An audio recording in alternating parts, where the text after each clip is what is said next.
Hello， 大家早上好，欢迎回到行者牧人的旅行纪录片频道。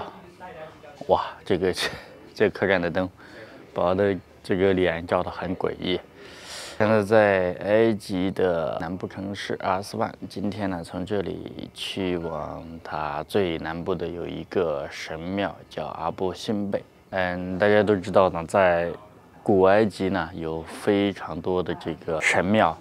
阿布辛贝神庙呢，就是其中之一。那今天我要去的这个也是埃及南部最大的、规模最大的、保存说是最精美的一个神庙。现在是凌晨3点50，我们的车差不多是4点钟，凌晨4点钟到门口接我们。车来了，基本上颠簸了4个小时，现在到了这个阿布辛贝拉神庙这边了。前面先去买票，然后买完票过去看一下。好多的西方游客，他们对遗迹这类东西还是比较感兴趣的。票价是275一个人，学生价是143，当地人的价格是2埃镑。One ticket, please. Yeah. Thank you. 北非的努比亚山谷横跨埃及南部与苏丹北部边境地区，是地处偏远的一片沙漠地带，期间星星点点地分布着棕榈摇曳的绿洲与季节性河流。这里是世界最长河流尼罗河的重要河段。尼罗河从这里流经阿斯旺，一路奔流向首都开罗。在古代，这是一片财富与资源的沃土，由法老王统治的土地。他们中的多位统治者修筑了金字塔、纪念碑石与神庙，以彰显自身无上的权力。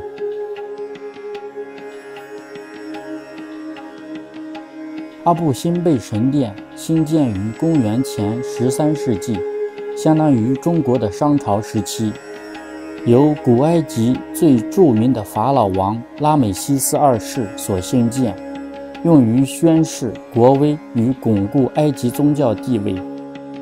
神殿随着埃及王朝的覆灭，曾一度淹没于沙尘之中，直到意大利探险家贝尔松尼于1808年发现。据称他发现神殿时仅剩一座雕像头露出地面，其余全埋在尘土里，而带领他前往遗迹地点的是一个小男孩，叫做阿布辛贝，所以古迹便以这个小男孩的名字命名。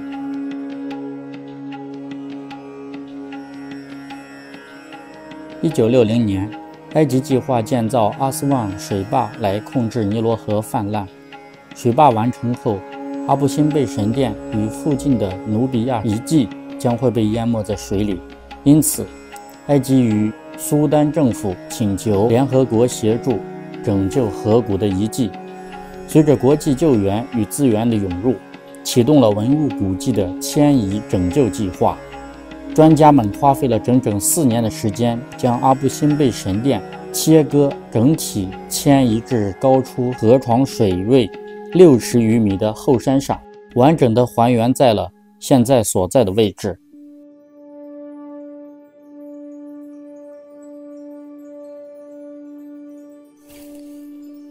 阿布辛贝神殿门口的4尊拉美西斯雕像高达20多米。雕像头戴传统条纹头饰和代表上下埃及统一的双皇冠。仔细看，它腿间以及旁边有许多的小雕像，那是其他的王室成员。سميوش the key of life all Egypt الدلتا منفيس سكارة النيل الأقصر the Nile أسوان أبو سمبل from here and the key of life and China Shimiyosh open and close it. Yes, nice key. Key is the temple. Yes, welcome to the temple. 进入神殿大门后是第一主厅，两侧有8尊拉美西斯二世雕像，雕像双脚平行，双手交叉于胸前，手拿权杖。比较特别的是，一般法老死后成为神才能拥有此姿势，但是在拉美西斯二世在世的时候，便将自己的雕像誉为已接近神的地位。这神像的脚太大了，指缝里面可以放下我的整个拳头。殿内的石墙壁上刻满了壁画，壁画与浮雕是古埃及艺术当中的一个重要的组成部分。每一幅壁画都是在讲述一个故事，诉说着一段历史。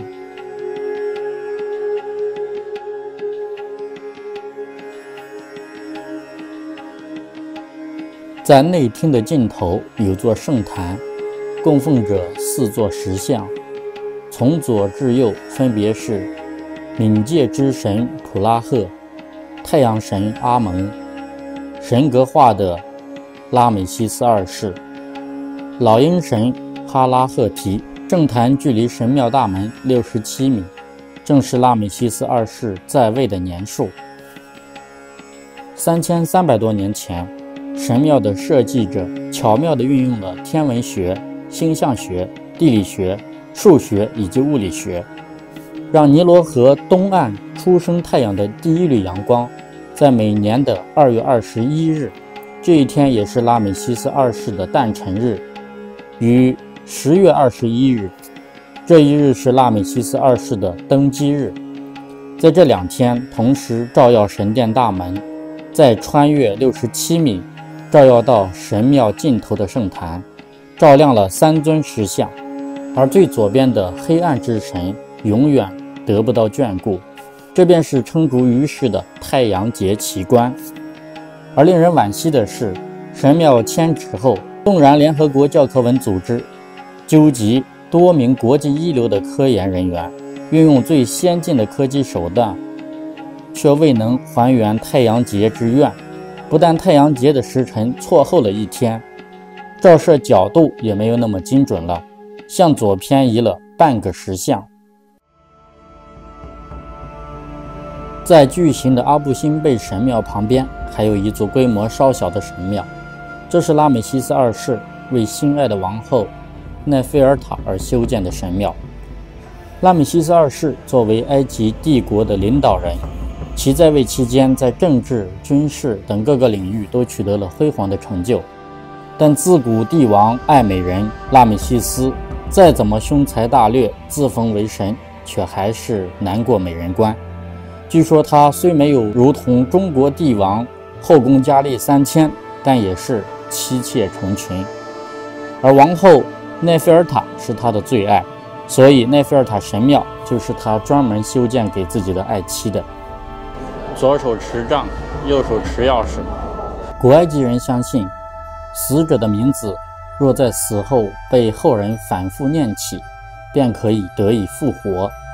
拉美西斯二世之于阿布辛贝神庙，阿布辛贝神庙之于古埃及文明，以及金字塔、木乃伊这一连串的人类智慧与力量，经历几千年依然被世人回望铭记，这大概也是某种意义上的永生吧。